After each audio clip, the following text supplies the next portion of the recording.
everyone. So good morning. So ഇത് July 8 ആണ്. സത്യസന്ധമായ ഹൃദയമുള്ളവർ ഭാരരഹിതരും സമ്മർദ്ദങ്ങളില്ലാത്തവരുമായിരിക്കും. ഉള്ളു ശുദ്ധമാണെങ്കിൽ നമുക്ക് കുറേ കാര്യങ്ങൾ ഇങ്ങനെ സ്റ്റോർ ചെയ്ത് വെച്ച് സപ്രസ് ചെയ്ത് വെച്ച് അവരോട് പറയണ്ട, ഇത് അങ്ങനെ വൈരാഗ്യ ബുദ്ധി ഒന്നും ഉണ്ടാവില്ല. എപ്പോഴും ഹൃദയം ക്ലീൻ ആയിരിക്കും. അവർക്ക് സമ്മർദ്ദങ്ങൾ ഉണ്ടാവില്ല, സ്ട്രെസ് ഉണ്ടാവില്ല, അല്ലെങ്കിൽ എപ്പോഴും കൂളായിട്ടിരിക്കാൻ സാധിക്കും. പ്രത്യേകിച്ച് ഹെൽത്ത് ബ്ലെസ്സിങ്സ് ഒന്നും ഉണ്ടാവില്ല. അപ്പോൾ നമ്മളോട് പറയുന്നത് ഹാർട്ടിൽ ആരോടുള്ള ഭാരങ്ങൾ എടുത്ത് വെക്കരുത്, റിലീസ് ചെയ്യുക. അപ്പോൾ അത് ക്ലെൻസ് ചെയ്ത് ഫോർഗീവ് ചെയ്ത് കൊടുക്കുക. ഓക്കെ, ഇന്ന് നമ്മൾ തേർഡ് പാർട്ടി എനർജിയാണ്. എന്താണ് തേർഡ് പാർട്ടിയുടെ എനർജി? നിങ്ങൾക്കുള്ള മെസ്സേജസ് ആണ്. So this is pile 1 and this is pile 2, അങ്ങനെയാണ് വെച്ചിട്ടുള്ളത് കേട്ടോ. അപ്പോൾ നിങ്ങൾ ജസ്റ്റ് ഒന്ന് ചൂസ് ചെയ്യാം, എന്നിട്ട് നമുക്ക് എടുക്കാം. കൂടെ ഏഞ്ചൽ ആൻസേഴ്സും കൂടെ ഓരോ കാർഡ്സിനും എടുക്കാം കേട്ടോ. സോ ഫസ്റ്റ് പൈൽ 1 ഇതാണ്. നോക്കാം ഏതാണ് കാർഡ് എന്ന്. ഹെർമിറ്റ് ആണ് കേട്ടോ. 9 ആണ്. നിങ്ങളുടെ തേർഡ് പാർട്ടി ഒരു സൈലൻസിലേക്ക് പോകുന്നുണ്ടായിരിക്കും. മേ ബി നിങ്ങളുടെ പേഴ്സണുമായിട്ട് നല്ല രീതിയിൽ ഫൈറ്റോ അല്ലെങ്കിൽ കോൺഫ്ലിക്റ്റോ കഴിഞ്ഞിട്ട് ഒരു സൈലൻസ് ഫേസ് ഉണ്ടായിരിക്കും.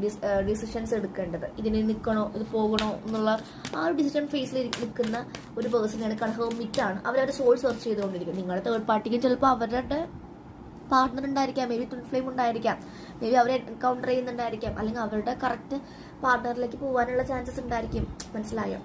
അപ്പോൾ അതാണ് നോക്കുന്നത്. ഹെർമിറ്റ് മോഡാണ് കാണിക്കുന്നത് കേട്ടോ. ഓക്കെ, സെക്കൻഡ് പൈൽ ആണെങ്കിൽ 2 of pentacles. 2 of pentacles second pile choose ചെയ്തവരോട് പറയാനുള്ളത്, അവരിപ്പോഴും ജഗ്ലിംഗ് ആണ്. ഇതിൽ നിൽക്കണോ അതോ പോകണോ ഇപ്പോഴും തീരുമാനം എടുക്കാൻ സാധിച്ചിട്ടില്ല.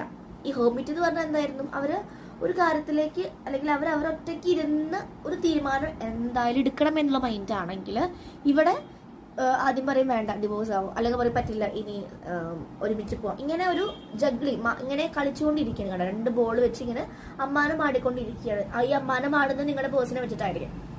അതാണ് അവരുടെ എനർജി കാണിക്കുന്നത്. ഓക്കെ, ഹെർമിറ്റ് കാർഡ് എടുത്തവർക്കുള്ള angel answers yes, reconsider. Universe പറയുകയാണ് നിങ്ങൾക്ക് ഇത് വേണോ അതൊന്നുകൂടി റീ ഇവാലുവേറ്റ് ചെയ്യുക, ഇല്ലെങ്കിൽ നിങ്ങൾ വിട്ടുപോകുന്നതായിരിക്കും നിങ്ങൾക്കും നിങ്ങളുടെ പേഴ്സൺ നല്ലത് എന്നാണ് പറയുന്നത്. റീകൺസിഡർ എന്ന കാർഡാണ് വന്നത്. നെക്സ്റ്റ് കാർഡ് നമ്മുടെ ഈ ഏഞ്ചൽ ആൻസേഴ്സിന് എടുക്കാം.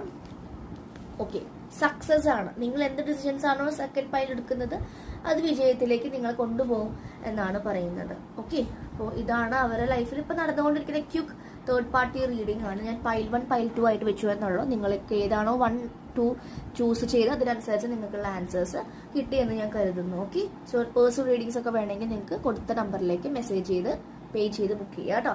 Okay, so that's it. So thank you.